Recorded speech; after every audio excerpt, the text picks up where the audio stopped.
Évangile de Jésus-Christ selon saint Jean, chapitre 6, versets 22 à 29.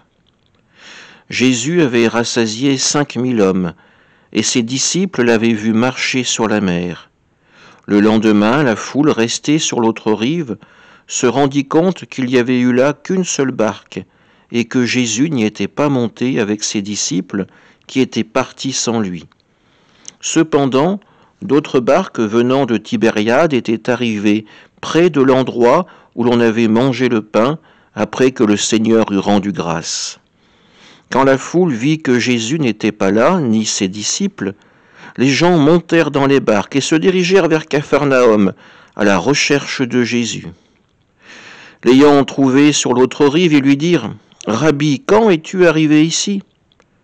Jésus leur répondit « Amen, amen, je vous le dis, vous me cherchez non parce que vous avez vu des signes, mais parce que vous avez mangé de ces pains et que vous avez été rassasiés. Travaillez non pas pour la nourriture qui se perd, mais pour la nourriture qui demeure jusque dans la vie éternelle, celle que vous donnera le Fils de l'homme, lui que le Père a marqué de son sceau. » Ils lui dirent alors, « Que devons-nous faire pour travailler aux œuvres de Dieu ?» Jésus leur répondit, « L'œuvre de Dieu, c'est que vous croyez en celui qui l'a envoyé. » Acclamons la parole de Dieu.